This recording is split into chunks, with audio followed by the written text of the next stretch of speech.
This is the Data Slice, hosted by the Data Science Alliance. It's where we sit down to talk all things data science, AI, and tech, any way you slice it. I'm Callan Haldeman, and joining us today is Dr. Ilkay Altintas, although some know her by her nickname, Lady of Fire.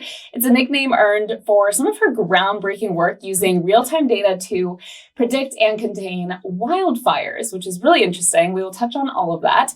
Also at UC San Diego, she is the Chief Data Science Officer of the San Diego Supercomputer Center and the founder and director of the Workflows for Data Science Word Center. Research done that has enabled work on drug testing simulations to isolate genes to fight cancer, creation of tools to build the world's first commercial-scale fusion reactor, and design of modular workflows to analyze the human biome. A busy lady over here. She's also a board member for the Data Science Alliance, the nonprofit that hosts this podcast.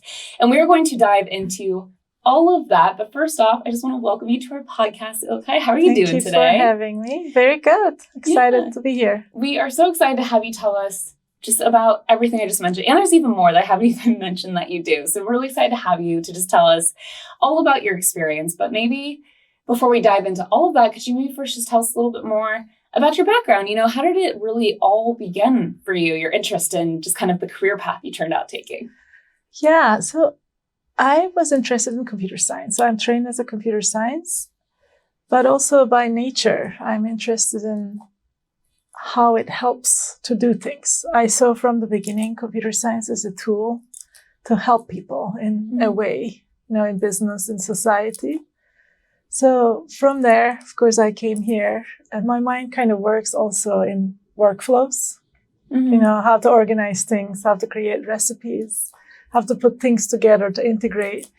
So workflows gave me a good way to channel that natural instinct into more formal methods. And over time, of course, integration of science and computing and how to help scientists through it turned into more and more data-integrated techniques for it. And through that path, I think I call myself a data science workflows person now. Okay. So education-wise, it sounds like you started initially with computer science. Yes. I'm trained as a computer scientist. And on top of that, computational methods, databases, and those are the things I specialized in particular, way back when the services were called components. So I was really interested in how you put components of systems together to create a system of systems or some sort of organization within the software world. And I was able to apply that to scientific computing and data science over the years. Got it. So what did your early career look like, you know, when you were kind of first getting started? I started as an academic. I'm still an academic, but I was also working with databases. I was actually training professional to use databases early on. And, you know, from that, I got interested in how scientists use computing. And it was sort of a leap of faith that I actually came to San Diego Supercomputer Center and UC San Diego to work on this new area. And, you know, I was, of course, going this through interviews and things like that. In one of these, somebody said, you know, we are doing drug design for cancer here. And that was sort of my turning moment. I'm like, I want to be here. Right? I want to help solve society's challenges through science and technology. And I think that's what kept me excited. I've stayed pretty true to that initial excitement. I'm still waking up every morning to help with something that can enable science and technology within the society. So could you tell us a little more about the San Diego Supercomputer Center, especially for people who maybe haven't heard of it before? San Diego Supercomputer Center was founded in 1985 as a National Science Foundation facility to help nation's researchers with computing.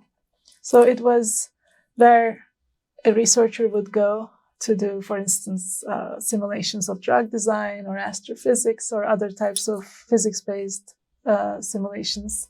A lot of math in there, of course. Over time, just about when I was coming to SDSC, actually, around 2001, more and more data integration become a part of the activity. And what it started as initially a General Atomics facility in San Diego, at UC San Diego, become fully a part of UC San Diego. So SDSC, San Diego Supercomputer Center, right now is a part of UC San Diego. It's a research unit of UC San Diego. And most recently, it actually become a part of a new school called School of Computing, Information, and Data Science. The Halojola Data Science Institute is the other unit under it. So we are pretty excited for this new school and how we are going to actually contribute to the talent development pipeline within UC San Diego. Yeah, that's an awesome development. And I'm sure the students are very excited about that. How much do you personally work with students there? We work with students. I opt in to teach. So both in traditional teaching environments as individuals, but SDSC also over time sees a lot of experiential education programs. So we have students coming in for internships. We have students coming in to participate in research projects with our researchers. And even things like in our systems to understand operational aspects of computing and to have hands-on experience within the real scientific and societal system settings. Such a great experience. What is it like for you to, you were a student at one point, so was it like to guide future data and tech leaders and kind of have that impact on them?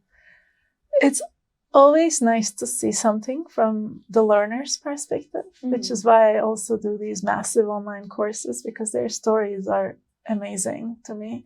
So I get the good fortune of working with students in different settings, both in online and offline in-person settings.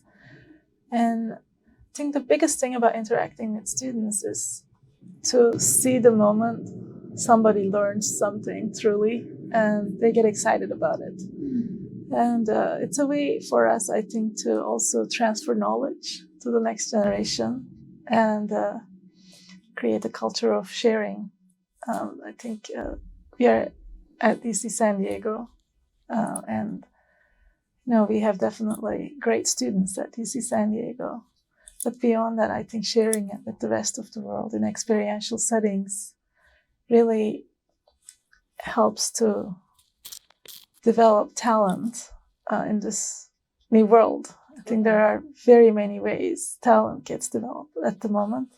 And that hands-on experience probably makes a big difference, outside of a textbook or a classroom. Yeah, and something like the Supercomputer Center has a special place in that, right? It has a lot to offer in those settings because by nature of the work we are doing, we are very collaborative and we are very much about getting excited about the problems and solving them through science and technology and computing facilities that we have. So I think having a student in that environment exposes them to very different topics, cross-disciplinary, cross-sector at times. So it creates this culture within our students to become problem solvers, and that's pretty exciting. That almost ties into, I know I mentioned you have a nickname, Lady of Fire. So when it comes to solving problems and things like that, I know that kind of ties into that. But I know you'll tell the story much better than me. So could you tell us a little bit more about the story behind your nickname, kind of the work you've done with that? Yeah, and every time somebody says that, I'm like, is that me? But I don't know where that came from, but I think that's a part of problem solving too, because I came to UC San Diego in 2001. And by the time the 2003 October fires happened, it was a huge devastation, of course. But the day it happened, I was in a meeting actually on a Sunday with some ecologists at the time. And, geospatial standards and sensor data and things like that was very much of our discussion that day.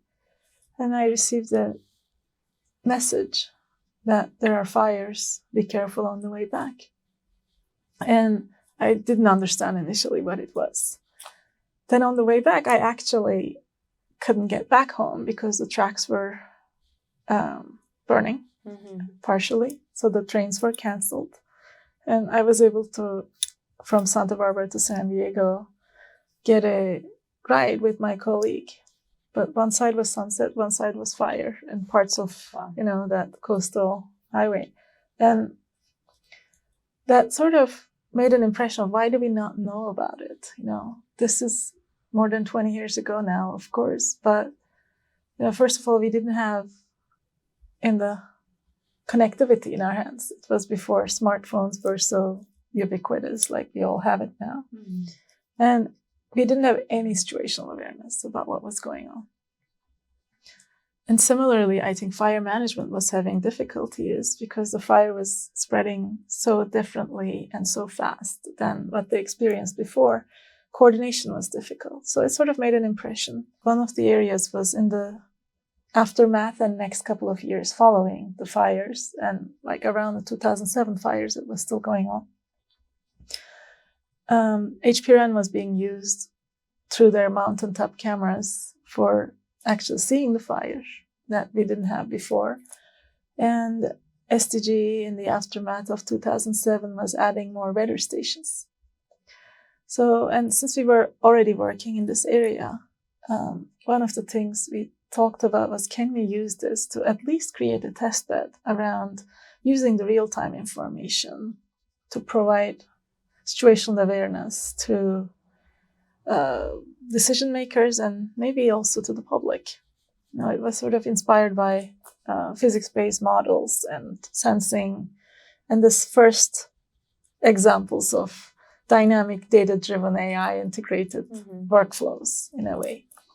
So what started as a research project about, at that time, 10 to 15 years ago, by 2016, we were using it in the fires in Southern California, which turned into now a $30 million California program led by Cal OES, California Government's Office of Emergency Services, in partnership with CAL FIRE. And we participate in what we refer to as a public-private partnership. Private partners, government, and academics. We provide models and real-time information, integrated big data integration, right? That from cameras, satellites, weather stations, 911 calls, and many other forms of an aircraft intel is a big part of this program. And we turn those into, for every ignition in California, we look at size-up models for initial attack, and we communicate that through official channels, through a process and workflow, of course. So that really was the first type of work. But of course, for every response activity like that, which is very important, initial attack is very important, using data for decision support and fire response and management is important. We noticed over time, response is, of course, one part of it, and we need all the tech we need. There's also the mitigation part, and there are gaps in this domain that can be solved through next generation science, next generation AIs, next generation data sensing methods. So right now we also work on what we refer to as beneficial fire. So we create actually 3D versions of the landscapes in 1 meter resolution or less through LiDAR sensing, satellite data, historical databases, and scientific approaches. And we combine them with our partners with 3D models that can actually give us how the fire behaves through an environment. Why is this important? Because then we can use lower intensity modes of fire to clean landscapes, so they will be more resilient to these mega fires. So that's a part of mitigation efforts we are working on. And this all is possible through a data and model infrastructure that we built.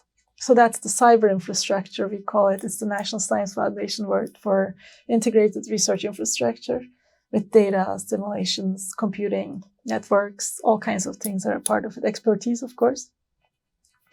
And we organize data from many different open data sources and sometimes private data sources into things that can work together and be integrated into or fused into better, accurate data sets to enable this type of work. And once you have that, possibilities are endless, right? You can use it for many different ways. So recently we started what we refer to as the wildfire commons to standardize vocabularies and working methods as a business for using open data and open science in the context of this new area called fire tech. So it can actually build new industries, right? New solutions. And the goal there is to accelerate use of data and science and the advances as fast as they're happening in a solution ecosystem, so we can enable new solutions that we need. The pace of climate change is at times outpacing the innovations at the moment. Maybe this way we can start catching up with it with better use of data and AI. So this is a California-wide use program now? The response is efforts that we had is being used in California and Colorado more formally, and but national scale. These efforts are national scale, or even could be global as time passes, because problems are pretty similar, and the methods to solve those problems are very similar. And I think the innovation in this space should be really informed by real practical fire management and conventional and traditional knowledge. Right? There is no tech way of solving this, but careful identification of problems in any domain for AI integration into them, I think, is a more trustworthy and sort of organized, purposeful way of using AI. I think a lot of translation is needed from the practice to research directions this type of work needs to take. What is it like to see something like that have such an impact? Talk about fires that affects everyone, especially here in California. It's unfortunately very common. We've had some very bad ones over the years. So what is it like to know that you've done this work that uses tech, data, and AI to, potentially save people's homes or save their lives and things like that? It takes a village, right? So definitely we are really excited about the impact the work had on communities, especially in California. Hopefully we're able to avoid some fires because of better initial attacks. So I'm sure our contributions to it helped. But this is really a collective impact approach, right? It's not one group, but collectively how we can use and collaborate instead of competing better science and technology, so we can give these solutions to the hands of the people who can make decisions to inform communities, or to the public who can be better situationally aware of the danger and how they could also be a part of the mitigation solutions. And a part of that is we actually created what we refer to as a virtual reality environment called the immersive forest. Because there's a lot of data. And again, in any area that AI is used or data is used, interpretability and explainability of that data is very important for better use of it. And in this domain, in fire or natural hazards in general, how you need to explain the situation to a decision maker or a policymaker or public or even a school student, professional versus less informed communities is different. And within that environment, we are working on methods to show things and narrate stories for different audiences. And this, for instance, without data science and AI, I think this wouldn't be possible. The AI or anything data science starts with data. So the way we were able to organize data in this domain early on, I think enabled us and many others, hopefully, to do things in a way that are more purposeful and explainable. And So I know we talked in terms of wildfires. Are there other other issues or just different industries or sectors that you could see this type of need being there as well, and wanting to apply that technology kind of in a similar way? So, yes, I think any area. Yeah. Right. Just pick your choice, right? And at the Supercomputer Center, we have created a whole division around it. The division I direct is called Cyber Infrastructure and Convergence Research, and CI Core.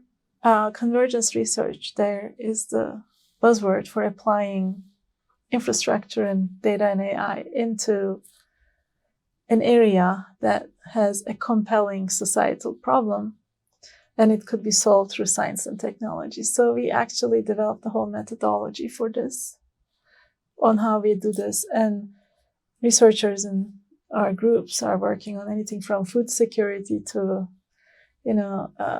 smart agriculture, to cybersecurity, to water problems, to COVID and pandemics and, democracy, you name it, right? And I think the key there is partnerships, right? We are able to partner with communities with problems early on and identify gaps. And we are also partnering with partners or collaborators in science and technology space.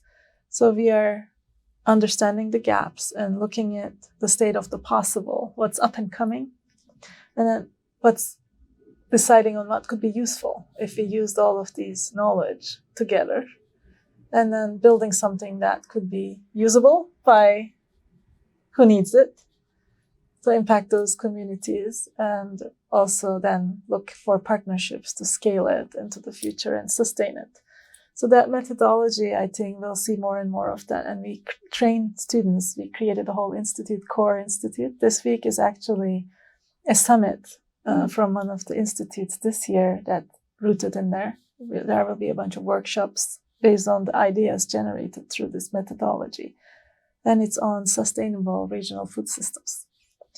So that's one area, for instance, more knowledge of data and AI to meet the communities in all kinds of regional landscapes, especially a lot of agricultural communities are very vulnerable to climate change and also at times marginalized. And, how do we create solutions together that help and democratize access to data, so solutions for the right place could be built? Because what we built for the coast won't work for the inland, and communities need to be integrated and empowered, so to say, to come up with their own solutions at times. So you mentioned different methodologies, and I know you talked about democratizing it and things like that. Are there ethical considerations that you think need to be made or have been made in your experience to make big impacts, kind of the way that you've talked about, on society by using tech and data and AI? Absolutely. I think that's one of the things we need to be considerate of. And this is something we try to be really cognizant of when we do this type of work, as it relates to communities especially, or even like trustworthiness of science, right? And then in a society where disinformation and misinformation are becoming big problems, as scientists and innovators and technologists that working in this area, I think it's really important to be cognizant of ethical responsibilities that we need to have. And, principles that we work with could be a good starting point, right? Data Science Alliance, of course, works on principled data science. And there are other, when you look at the data, there are principles on, findability, accessibility, interpretability, reusability type of data. There are more structural considerations, but the minimum of having access and use of data in an equitable way is an important part of that. But there's also other principles I think we need to be really considering, right? Tribal nations and their data sovereignty, for instance, there are principles around that called CARE principles. It's the, who controls the data, and how do we be responsible, ethical about it, and how do we actually create accountability and collective impact through data. Those are really in the heart of those principles. Then over time at the Supercomputer Center in our groups, we created data principles because especially as it relates to this type of decision-making settings, just having access to data isn't enough, but making sure that data is usable and interpretable by the right people in a timely fashion. And you can navigate data or from something that you have access to its sources and understand where it's coming from, with the right provenance. So these are important principles that I think more and more will start building and teaching. These are the basics, right? If you don't have principled data, you can't have principled AI with its sources and provenance of the methods, what actually changed and created those insights. Because data science AI is all about creating insights from data. But as you go from data, you add some structure to it. We call that information. You add some context to it through ontologies and knowledge networks and other things that, like, you contextualize data for a certain domain. That becomes knowledge. But at that point, you just generated knowledge. What do you do with it? Do you trust it? Would you use it in a decision? Or does that give you enough wisdom to take the right decision? So these are the important parts of it. And for that part to be right, to be wise about how we are using AI and data, we need to do some things right from the beginning. From data collection, about who are you collecting data on? How are you storing it? From these are basics to then how do you put structures to it? How do you regulate access and use to that data, even if it's open data? What kind of privacy requirements? Is it on the people? Is it on the land if you're talking about a private nation? Or is it on an institution? Like, what kind of privacy requirements are around the data? Like, you can go, the sky is the limit, right? But making sure for the types of data we collect, we know from the beginning, how do we create an exchange regulation around that? And how do we take that and use it within AIs? I think that's the work of our time. We need to figure this out if we want to ensure AI is used in the best way possible. And right now we have huge gaps, big holes actually in the system. I would call them holes, not gaps, across from, legal to ethical to technical. You mentioned Data Science Alliance, the nonprofit that does this podcast that, like we said, you're a board member. And yeah, it's such a big focus at DSA of promoting and implementing responsible data and AI usage. So what was your journey becoming a board member? You're a founding person with DSA. So what kind of inspired you to get involved and create an organization like that? Yeah, when we were starting, I think our big motivation was to create a community within San Diego, and from this local community going outwards to influence different parts of the data science landscape, from the talent development to solving societal challenges to using data science without harming, right? That's the big vision of DSA. And how do you create that world? That's very exciting, but it needs to be community-based. We need to have all hands on deck, and we need to do it in a way that's neutral to different sectors. And the concept of a nonprofit there with a mission around this was exciting to all of us as founders. And of course, we have a great data science department now, School of Computing, Information, and Data Science at UC San Diego, but also throughout San Diego, our colleges, universities, and other educational settings in this NESA. So linking talent to this was also a big motivator. And that means we had to come from cross-sector backgrounds ourselves. So I think our board really achieved that from the beginning. And I think that still is the excitement I have about DSA. And I am an AI actually advocate, let's put it that way, if you don't call me an evangelist. So I'm not a person who will tell you AI is going to destroy the world.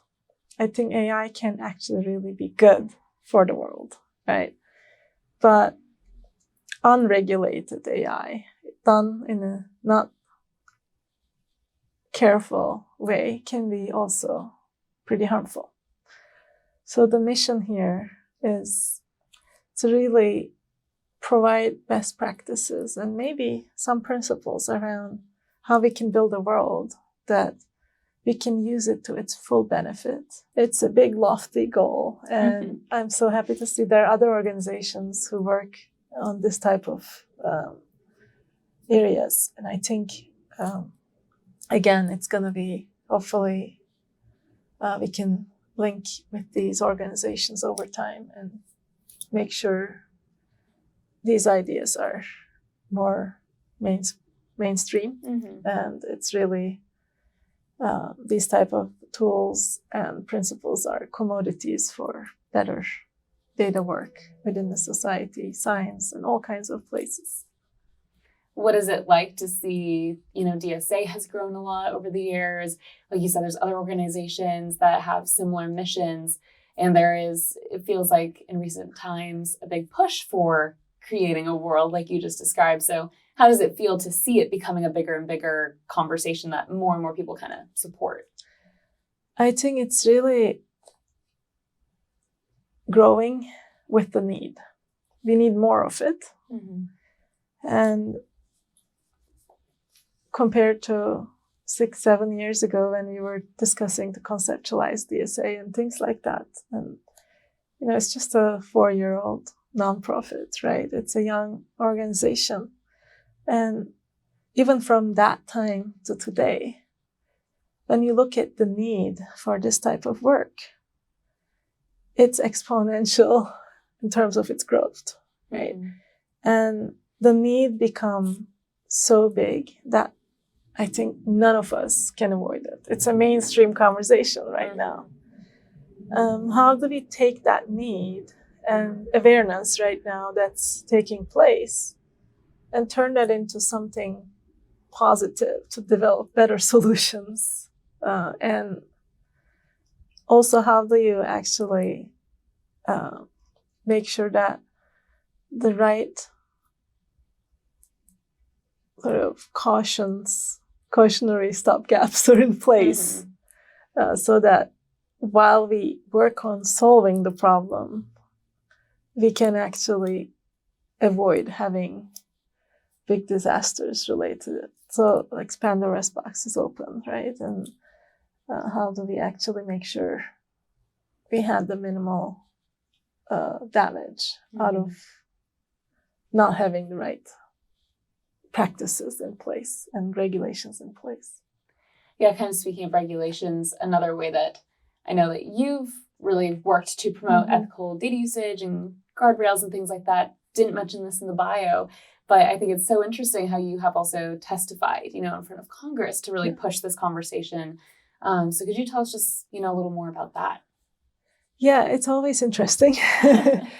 I think there's big support for AI trustworthiness, safety, and equity. Like there's the Create AI Act going on right now, and there are lots of executive orders over the last year, actually, which called for government agencies and research and tech communities to actually do something. And these are coming out of very careful task forces or commissions and other like AI caucuses, the work of many who actually try to create policies and laws and methods within the society for better use of AI. So I think when we communicate the opportunities and challenges, that's a big part of our work, to understand what's already there and how to add context to it from where we are coming from. So make it known to hazards, how we should use data better in this domain, or science, or just having the society participate in AI. We actually built something called National Data Platform. I'm the PI of it for the National Science Foundation. And our goal there is to link data repositories that exist with infrastructure so we can actually train students and researchers or users of different types to use data in computing infrastructures and graduate them into solutions in their own environment. So that's one little thing in the big context. But communicating what can be done through these examples. And there's a lot of work on National AI Research Resource right now. That was also a pilot was suggested by an executive order by President Biden. And National Science Foundation leads it, but 14 other agencies, for instance, contribute to it. So I think a big part of this awareness work that we are trying to do through those testimonials or through those meetings and interactions is this is not a bad thing. That we need more of this. And, it's not to control anything, but enabling people around open data, open science in a way that, again, it doesn't have to be everything goes, but having access to data helps us to enable communities to build solutions. Mm-hmm. And we have so many, youth groups or other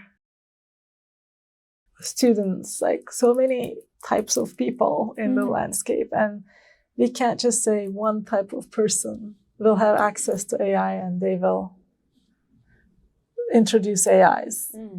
We need to find it in a way that distributes the knowledge and participation in AI so we can actually find good ways to use it to solve problems in those communities. And when it comes to climate, this is an area that we have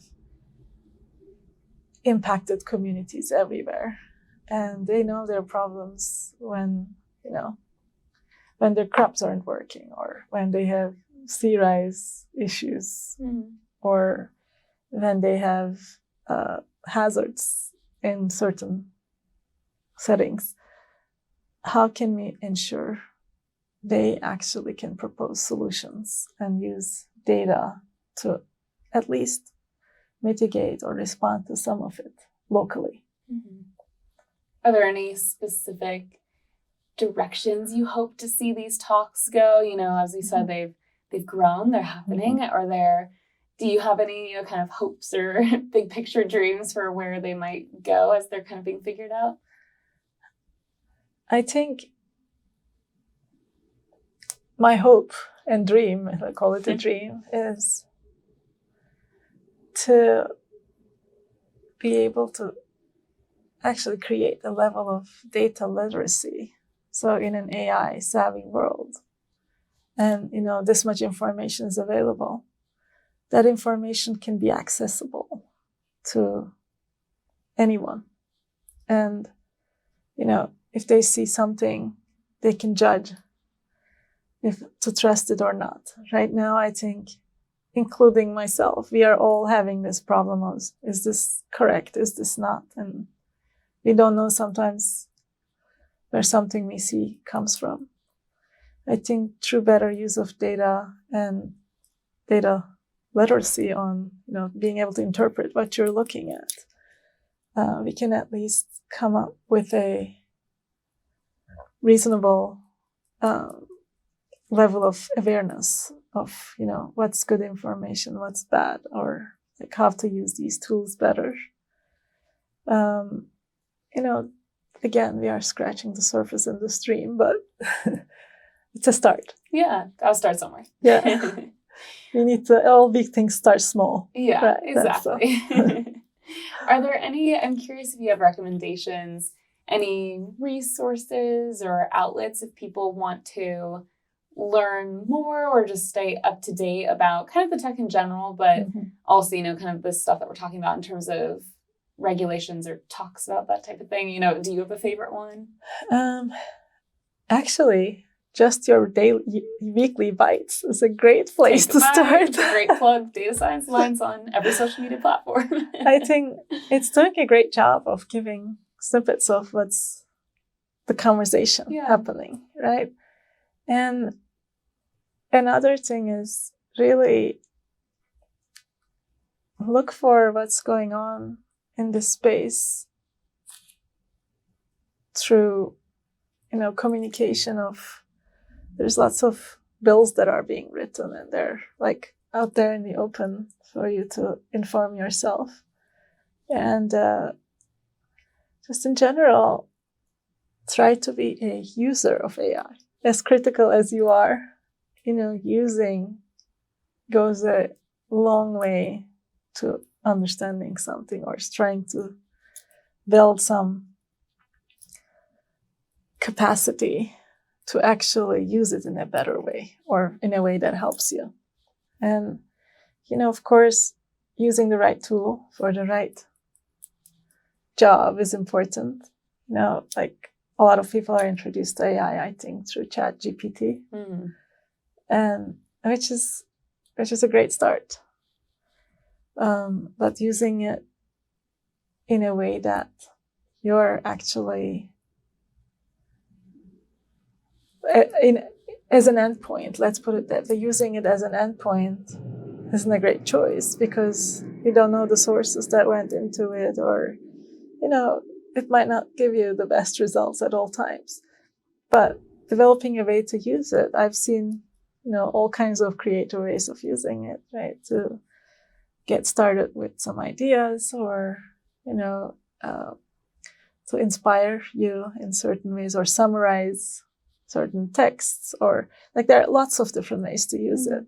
So it could be a good tool, and not being against these new things and trying to at least find ways to use it, I think prepares anyone, all of us, for the next steps. Things are changing so fast. I think being able to catch up with it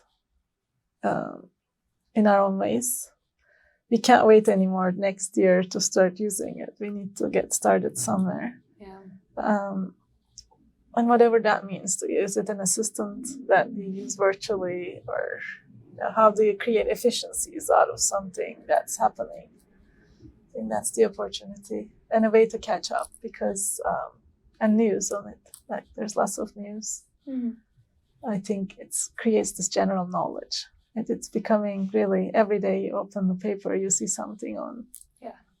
Can't avoid it at this point. Yeah. And you don't open a paper anymore, right? You actually open go Instagram or Twitter or X, which platform of your choice. Do you have any advice for people, especially, like we said, you work with students a lot. Do you have advice for whether it's a student or maybe someone several years into their career, thoughts and advice on just kind of how to enter this industry and stay in this industry, even though it's changing so much? How can they enter the industry with kind of an optimistic mindset, taking into consideration ethics and not necessarily, avoiding getting overwhelmed by how much is changing? I think it's that purposefulness and literacy component I was talking about, right? Making yourselves informed. I hear a lot of science students still tell me, oh, I don't need to learn about computers, I'm in biology, or, so I don't think we have the luxury anymore. Right? If you're, especially in STEM, some knowledge of computing and programming and how to analyze data is a big part of it. And I think as a part of that, how to do it effectively happens through data science and AI techniques. So having some knowledge of the breadth of it is important. And just look at the Nobel Prizes that just happened.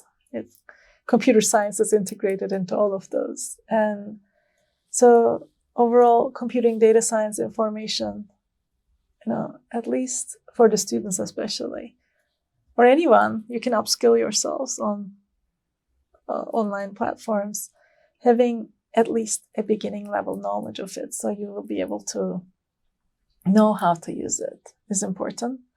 So, and I think it's going to create new paths as you build more of those skills in science and other types of professions. I think the change will come quite fast. It's already happening. Mm-hmm.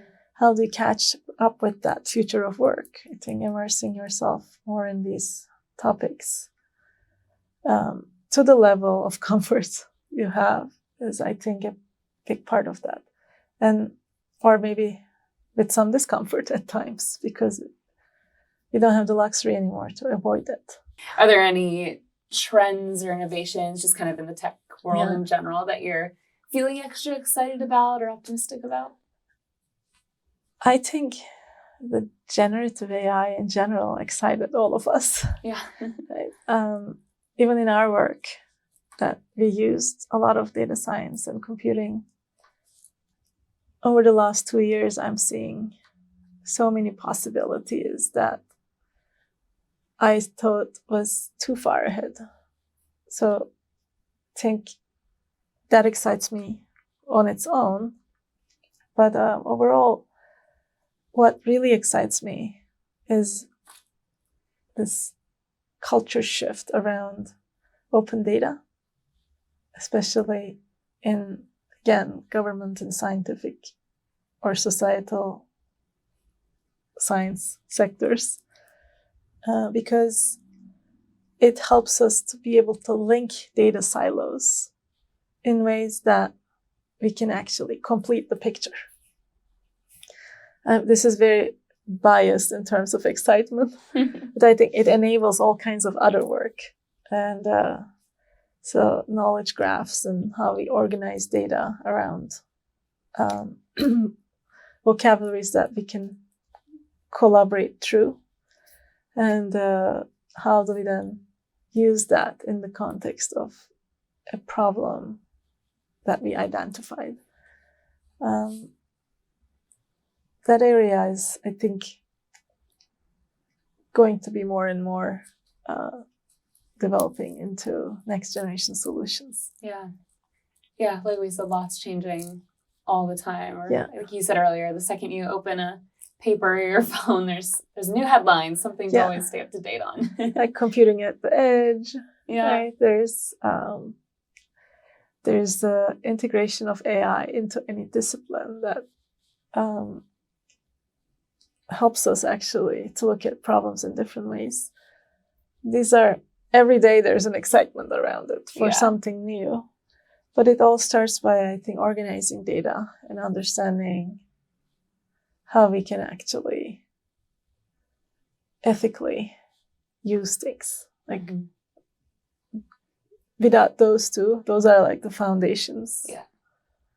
It always goes back to the data, like you said, the ethics of it and the responsibility that having the right with. Principles around it. Yeah, definitely.